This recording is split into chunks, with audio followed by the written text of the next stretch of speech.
अंधार, शांत रस्ता आणि एका तरुणामागून सावलीसारखी सरकणारी एक भयानक हालचाल. पुढच्या काही सेकंदात जे घडलं त्यावर तुमचा विश्वास बसणार नाही.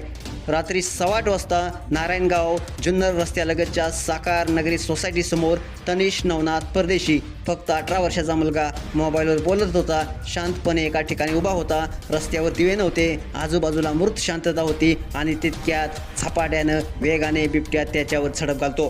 क्षणभर काय घडलं हे समजत नाही. तनिषच्या पोटरीवर तीक्ष्ण नखाचे खोलवरकडे रक्त वाहू लागतं, पण अविश्वसनीयरित्या तो स्वतःला सावरतो आणि जीव वाचवतो.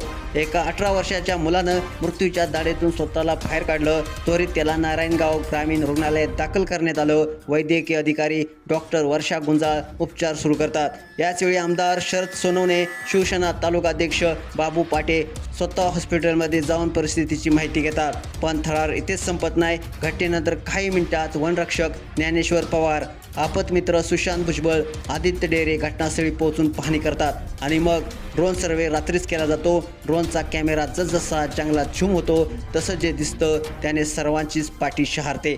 एक नाही, दोन नाही, तब्बल 3 बिबटे फक्त 200 फुटावर. जिथे कालच 4 पाळीव जनावरे फाडली गेली होती त्याच ठिकाणाजवळ वारुळवाडी परिसरातील मीनाक्षी कृपा वसतिगृह या भागात तर मुलांचे हॉस्टेल देखील आहे आणि तिथेच हे 3 बिबटे फिरताना पाहायला मिळाले. या भागात बिबट्यांची संख्या अभूतपूर्व वाढताना दिसते. ग्रामस्थ, शेतकरी सतत भीतीत, सतत धास्तावलेले. वन विभागाने आता 8 मोठे पिंजरे लावले आहेत, पण प्रश्न अजून उभाच आहे. रात्री कुठे दडला आहे हा 4था बिबट्या आणि तो पुन्हा हल्ला करेल का? घटना ताजी आहे आणि धोका अजूनही कायम आहे. अशाच व्हिडिओसाठी, अशाच बातम्यांसाठी SS स्पोर्ट्स